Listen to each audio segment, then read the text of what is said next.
I never thought something so private could slip out of my control, especially in my own home where I felt safest. It all started one ordinary afternoon when I had come back from work completely drained. The weather outside was grey, one of those heavy skies that press down on you, and I remember dropping my purse on the hallway chair, kicking off my shoes and just wanting to breathe. My little apartment always felt like a safe cocoon.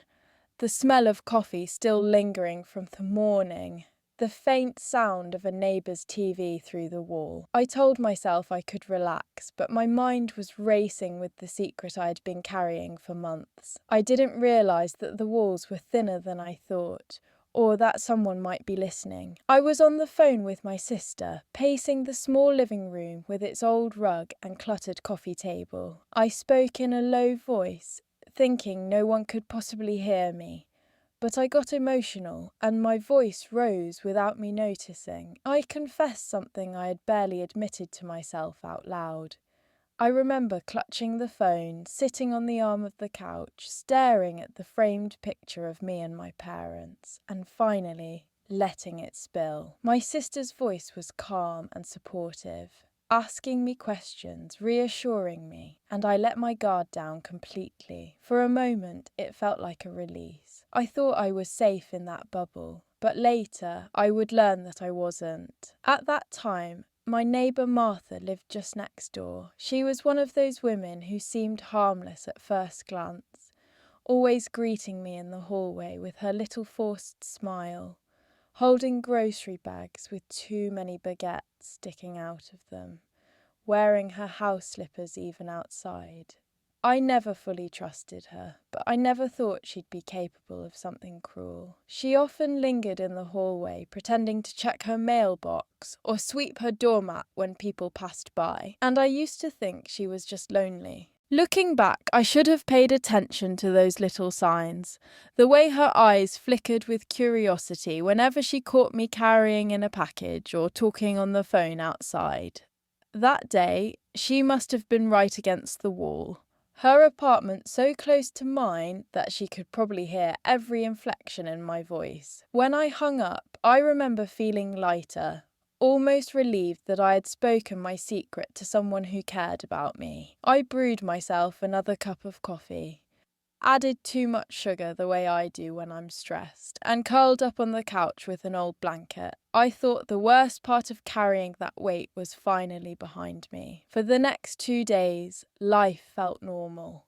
I went to work, exchanged polite small talk with co-workers, came home, watered my plants on the balcony, and scrolled through social media in bed before falling asleep. Then, little by little, I started to notice a shift. The first clue was in the laundry room. A neighbour I barely knew looked at me with this strange, knowing smile.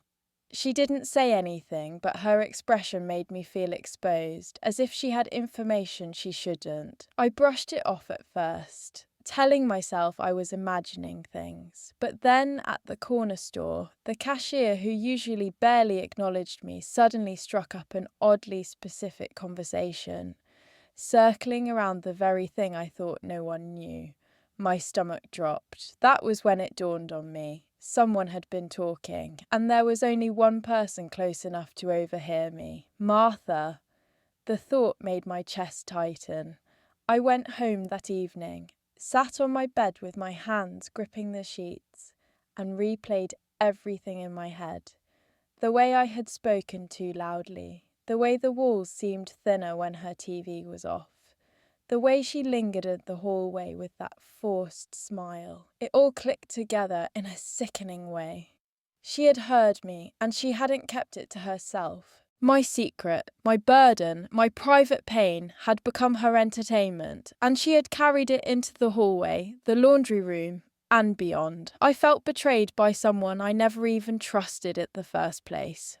And the worst part was knowing that once gossip starts, it grows legs of its own, moving faster than you can catch it. The hardest part was realising how quickly everything unravelled once Martha got her hands on my secret. I started noticing little whispers when I passed by the stairwell, Conversations that stopped too suddenly when I walked into the building. At first, I thought maybe I was being paranoid, but then I heard my own name, spoken in hushed tones, followed by a quick shuffle of feet as doors closed.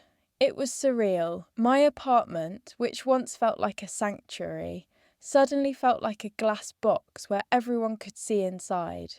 I couldn't even make myself a cup of tea without wondering if someone out there was laughing about me. The first time I felt the gossip hit directly was when I was carrying groceries up the stairs. Mrs. Kennedy from the third floor, who normally just gave me a polite nod, stopped me and asked an oddly personal question. Something only someone who had heard the secret could bring up. Her tone wasn't cruel exactly, but there was curiosity dripping from it, like she had been waiting to get confirmation. I froze, clutching the grocery bag tighter until the handles dug into my fingers, and muttered something vague before rushing upstairs. My heart was pounding so hard I felt sick. I remember locking my door behind me, leaning against it, and just standing there in disbelief. It was like my whole building had been turned against me, brick by brick. What Martha didn't understand, or maybe she did, which was worse, was that my secret wasn't something light or funny. It was something painful, something I had trusted only my sister with, and now it was being traded like cheap entertainment. I thought about confronting her, but the idea of standing face to face with that smug little smile made me shake with anger. She would probably deny it anyway, act offended, and twist it back on me. That's the kind of person she was, always pretending to be sweet, while her eyes scanned you for weaknesses. I started keeping my blinds closed, turning down the volume of my own voice, even when I was on the phone in my bedroom. I hated how much I let it change me. My home was supposed to be my refuge, but suddenly I was policing my every move, afraid of giving her more ammunition. It was exhausting. I kept asking myself why she did it. Was she jealous, bored, just cruel? The truth is, I'll never know for sure. What I do know is that she seemed energized by it. I caught her one evening at the mailboxes, her posture straight, her eyes glimmering with the satisfaction of someone who knew she had power. She asked me with fake concern how I was holding up, tilting her head like she was waiting for me to crack. It made my blood boil. I smiled tightly, said, "Fine," and walked away. But inside I was screaming. That night, lying in bed, staring at the ceiling fan, spinning slowly, I made myself a promise. I wouldn't let her win. I wouldn't let my life be reduced to hallway whispers and cheap gossip. If she wanted a story, I would show her what it felt like to be on the receiving end of one. I didn't sleep much after that night. Every time I closed my eyes, I imagined Martha's face, that fake sympathy masking the thrill she got from my humiliation. The walls of my apartment, once comforting, now felt like they were closing in on me. I kept replaying the moment when I let my guard down on the phone with my sister, wishing I had spoken softer, wishing I had double-checked if the windows were open, wishing I had remembered that Martha was always lurking. But regrets didn't change the fact that the damage was done. The gossip had already taken root, and I could feel it spreading. At work, even though no one from the building was connected to my office, I carried that paranoia with me. When co-workers laughed near the break room, my stomach twisted. I couldn't shake the thought that somehow my private pain had crossed into their world too.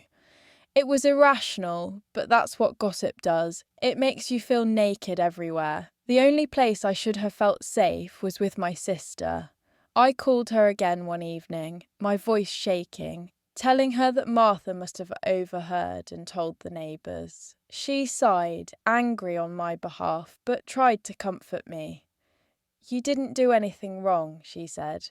"The shame isn't yours. But shame has a way of sticking. No matter how many times someone tells you it doesn't belong to you." That week, I avoided laundry day, even though my basket was overflowing. because the thought of running into anyone in the basement made my skin crawl. Instead, I washed a few things by hand in the sink, hanging them to dry in my bathroom like I used to in college. It felt like a step backward, like I was losing little freedoms one by one. The cruelest part was how ordinary everything looked on the outside. My balcony plants still bloomed.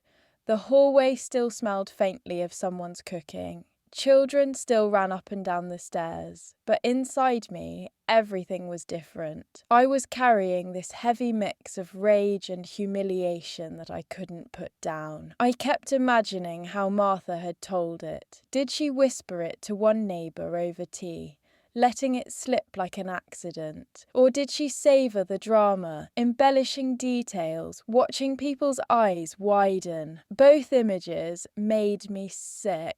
She had stolen something from me, something I couldn't get back. Control over my own story. And the more I thought about it, the more I realised she had probably done this to others too. People like her don't change. Gossip is their oxygen. I began noticing how she inserted herself into everyone's business, asking Mrs. Kennedy about her son's divorce, commenting on the young couple's packages being delivered almost every day, hinting to the building superintendent about someone not paying rent on time. She thrived on it, and now I was her favourite subject. The realisation hardened something inside me. I wasn't just going to sit there and let her feed off my life. I didn't know how yet, but deep down I knew I had to turn the tables. I had to find a way to remind Martha that walls have ears in both directions. The next weekend, I decided I couldn't keep hiding. My laundry basket was overflowing, my fridge was nearly empty, and I was tired of tiptoeing around my own life as if I had done something wrong. But stepping out into the hallway felt like walking onto a stage where everyone already knew their lines, and I was the only one without a script. I carried my laundry bag down to the basement, trying to avoid eye contact with anyone I passed. Of course, Martha was there. She always seemed to appear when I least wanted her around, as if she had some radar for my discomfort. She was folding towels, her lips pursed in a self-satisfied smirk. "Oh, hi," she said, like it was the most casual thing in the world. "Haven't seen you much this week." My chest tightened, but I forced a polite smile. "Busy," I muttered, shoving clothes into a machine. She didn't take the hint. Instead, she leaned against the counter, watching me, her eyes glinting with that hungry curiosity. "People have been talking," she said lightly, almost like she was sharing a recipe. "You know how folks are around here." I froze with my hands still on the laundry detergent. The audacity of her saying it so directly made my blood boil. I wanted to scream, to demand why she had spread something so personal. But I swallowed it down. I wasn't going to give her the satisfaction of seeing me break. I closed the washer lid harder than necessary and turned to face her. "Then maybe people should mind their own business," I said, my voice colder than I intended. For a split second, I saw something flicker in her expression. Maybe surprise, maybe irritation, but she quickly covered it with a laugh. "Oh, don't be so sensitive. It's just talk." That phrase, "just talk," echoed in my head long after I left the basement. To her, it was just talk, a little entertainment to pass the time. To me, it was a violation, a wound that wouldn't heal. Walking back up the stairs, I promised myself I wouldn't let her reduce me to a punchline. I started watching her more closely. The way she interacted with others, the small hints of satisfaction she got when people leaned in to listen. I realised she craved attention, thrived on being the keeper of everyone's secrets, and if that was the game she wanted to play, maybe I could use it against her. I began planting little seeds, not lies exactly, but half-truths that sounded tempting enough for someone like her to spread. A vague comment about a delivery I was waiting for, a casual mention of a visitor who never came, a sigh about changes at work. Each time I watched her eyes light up, her brain already working to spin it into something bigger. It was risky, but part of me felt a rush knowing I was turning her own weapon against her. For the first time in weeks, I felt like I had a shred of control back. Of course, I knew it couldn't erase the damage she had already done. My real secret was still out there, tangled in whispers I couldn't trace. But at least now Martha wasn't the only one pulling the strings. At first, I wasn't sure if my plan was working. Martha was good at pretending, always smiling, that too wide smile like butter wouldn't melt in her mouth. But I knew her type. The more she thought she had a juicy piece of information, the more she couldn't resist dropping hints, so I tested it. One evening, while we both happened to be checking our mailboxes, I sighed and muttered under my breath, just loud enough for her to hear. Well, that didn't go as planned. I didn't explain. I didn't even look at her. I just walked away.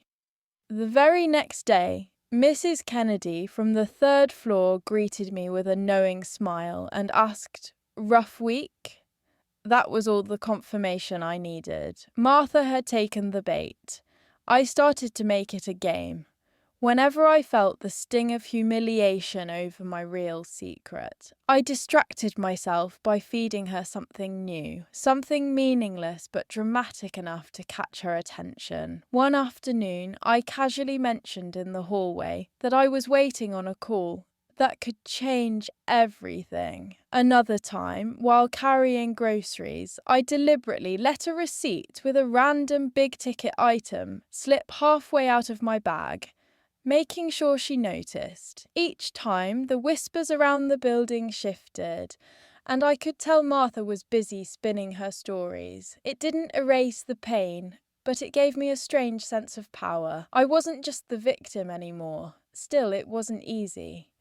There were nights when I lay awake, staring at the ceiling, replaying how quickly she had turned my private confession into a circus. I remembered how safe I had felt on the phone with my sister, how good it felt to finally speak the words out loud, only to have that moment twisted into gossip. The betrayal sat heavy in my chest, but watching Martha scurry around with the scraps I tossed her gave me clarity.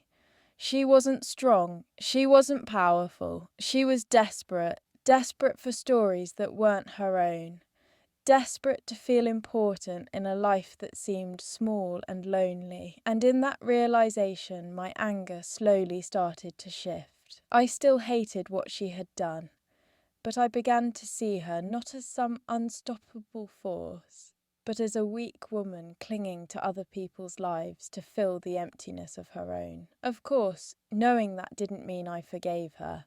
If anything, it made me want to push further.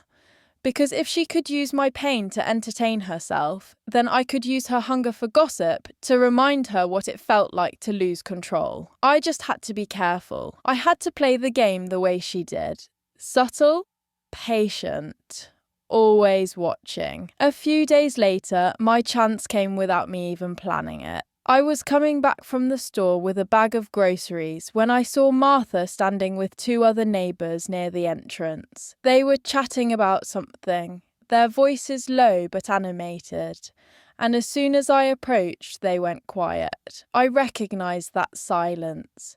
It was the kind that meant I'd been the subject of the conversation. Martha turned to me with that practiced smile. "Oh, we were just talking about the rent increase," she said innocently, but her eyes were sparkling with something else. I nodded, pretending not to notice, but inside my stomach twisted. Still, instead of letting her have the upper hand, I decided to feed the fire myself. As I passed, I muttered, just loud enough, "I guess moving might not be the worst idea."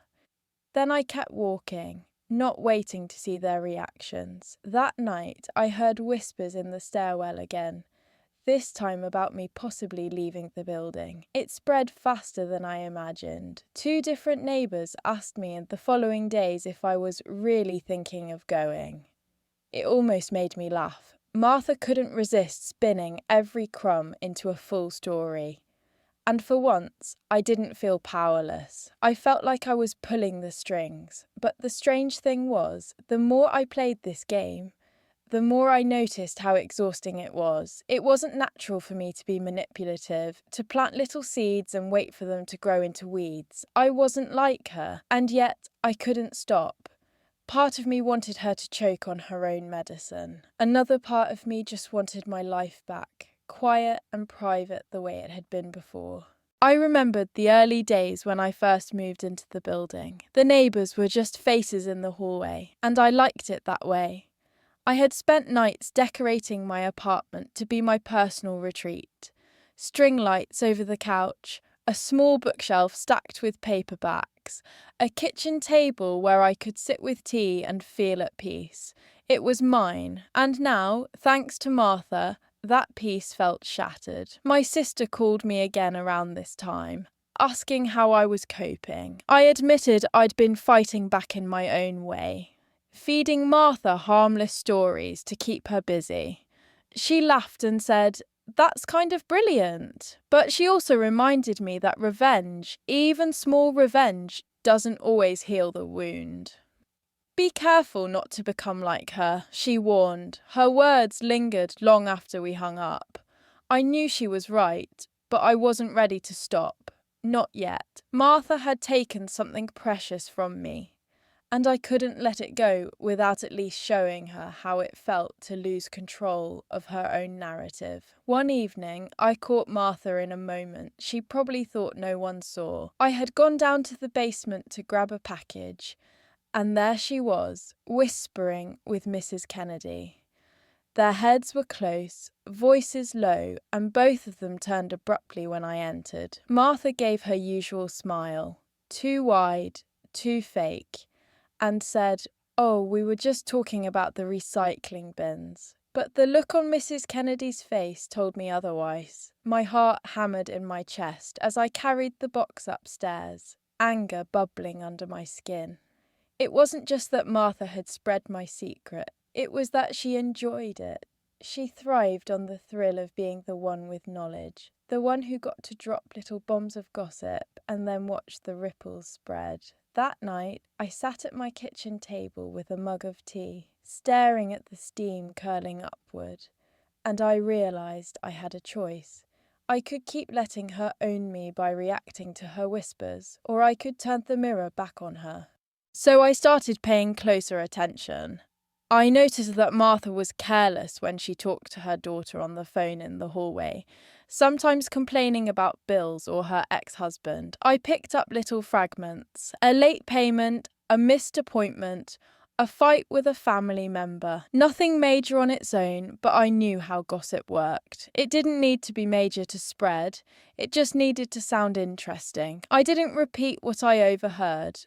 Not yet. Instead, I stored it away like ammunition. The temptation was strong, but I wanted the timing to be right. Meanwhile, I kept up my little game, planting fake crumbs about my own life. Martha seemed delighted to carry them. I overheard two neighbours speculating about whether I had a new job, which I'd never said outright, only hinted at. Another neighbour asked if I had a friend visiting often, a rumour I knew Martha had invented from a simple comment I made about waiting for company. It was almost funny watching her build stories out of nothing.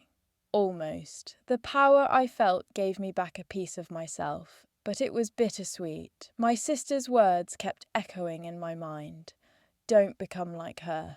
I knew she was right, but every time I saw Martha's smug little smile in the hallway, my resolve hardened. She had taken my truth and twisted it. Maybe it was only fair that she taste her own medicine. The question was, how far was I willing to go? The turning point came one rainy afternoon when I overheard Martha talking loudly on the phone through her open window. I wasn't even trying to listen, but her voice carried across the courtyard. She was upset, pacing back and forth, and I caught words like overdue, late fees, and I'll figure it out. It didn't take much imagination to piece together that she was behind on bills. I stood by my own window, arms crossed, listening to the rain tapping against the glass, and something inside me clicked. Here she was, so eager to pounce on other people's vulnerabilities, yet completely careless with her own. The irony was almost poetic. I didn't repeat what I heard to anyone that day, but I tucked it away. Over the next week, more little details slipped out. She argued with her daughter on the stairwell about borrowing money. She grumbled to a friend on the phone about her car needing repairs she couldn't afford. I realised Martha wasn't as untouchable as she wanted everyone to believe. And in that realisation, I felt a dangerous mix of satisfaction and temptation. I thought about how easily I could drop one sentence in the laundry room. I hope Martha's car gets fixed soon, and watch it spiral, just like she had done to me. But when I pictured doing it, my chest tightened. Was I really ready to become her? Instead, I decided to be patient. I would wait for the right moment, one where she couldn't deny the consequences of her own behaviour. In the meantime, I kept feeding her my harmless little crumbs. I mentioned once, in passing, that I was thinking about making a big decision. Within days, neighbours were asking if I was getting engaged or moving out. Martha couldn't resist. She lived for that buzz of being the centre of information, and the more I watched her, the more I saw how lonely she really was. People laughed with her, sure, but there was always a distance, like no one truly trusted her. I began to understand why. It wasn't just me. Martha had probably betrayed everyone in small ways. She was like a thief who couldn't stop stealing, even if it cost her relationships. One night, lying in bed, I asked myself what I truly wanted. Was it revenge or was it freedom? Because revenge might feel good in the moment, but freedom was what I really craved. Freedom from the whispers, from the shame, from feeling like a prisoner in my own building. And maybe, just maybe, exposing Martha was the only way to get it. The opportunity finally came during one of those awkward building gatherings the landlord sometimes arranged. It wasn't anything fancy, just coffee and cookies in the basement common room, so neighbours could get to know each other. Normally I avoided them, but this time I went. Partly out of curiosity and partly because I was tired of hiding. Martha was, of course, at the centre of it all, laughing too loudly, patting people's arms like she was everyone's best friend. I watched her flit from group to group, dropping little comments that made people lean closer. I knew that look. She was spreading something, probably about me. My pulse quickened, but I forced myself to stay calm. I made small talk with a few neighbours, all while keeping one eye on her. At one point, she sat down near the coffee table and started talking about how hard it is to keep up with bills these days. She said it casually, but her voice carried. I saw Mrs. Kennedy nodding sympathetically, asking if she meant utilities. Martha laughed it off, but her face flushed slightly, and I knew she had cracked her own door open. That was my moment. I didn't say much. I just leaned toward one of the younger neighbours and murmured, "Yeah, she's been really stressed about her car repairs too." Then I walked away, pretending not to notice. It was subtle, barely a sentence, but it was enough. Over the next few days, I saw the ripple effect. Neighbours whispered, asking each other if Martha was having money troubles. Someone even joked about her slippers being well loved because she couldn't afford new ones. It spread just the way it had with me, and for the first time, I saw Martha on the receiving end of those knowing looks, those fake smiles, that awkward silence when she walked into a room. She noticed it too. I could tell by the way her smile stiffened, by how she lingered less in the hallway, by the flicker of unease in her eyes when she caught people glancing at her. I should have felt triumphant, and part of me did, but another part felt strangely hollow. Watching her squirm didn't erase the way I had felt when she betrayed me. It didn't erase the whispers that had stolen my peace. Still, it gave me something I hadn't had in weeks. Leverage. Martha wasn't invincible. She could bleed too. And now I had a decision to make. Should I push harder, or should I finally step back and reclaim my quiet life? Martha began to unravel in ways I hadn't expected. At first, it was subtle. She stopped lingering in the hallway as much. Her greetings were shorter. Her voice lacked that smug confidence. But soon the change became obvious. One evening I passed her on the stairs, and instead of the usual bright smile, she barely looked at me, muttering something about being in a rush. I felt a sharp jolt of satisfaction, but also something I hadn't anticipated: pity. It was strange to pity someone who had caused me so much pain. But seeing her shoulders slump, hearing the tired edge in her voice, made me realise she wasn't as strong as I had built her up to be in my mind. Still, I couldn't forget the weeks of humiliation she had put me through. Neighbours had judged me, whispered behind my back, all because she couldn't keep her mouth shut. So, even as pity brushed against me, anger stayed close. I kept watching. More rumours started swirling about Martha. And though I hadn't said another word after that slip at the gathering, it was clear the little seed I planted had taken root. People speculated about her finances, her car, even her daughter. None of it was cruel exactly, but it carried that same undertone of judgment I had felt. And I wondered, was this how Martha saw the world all the time? A cycle of whispers and smirks, a constant trading of other people's pain. It was exhausting. One night, while making tea, I caught myself staring at the steam and thinking about the first time I had spilled my secret to my sister. That raw, trembling relief of finally saying it out loud. I hadn't been thinking of Martha or anyone else. I had just been human.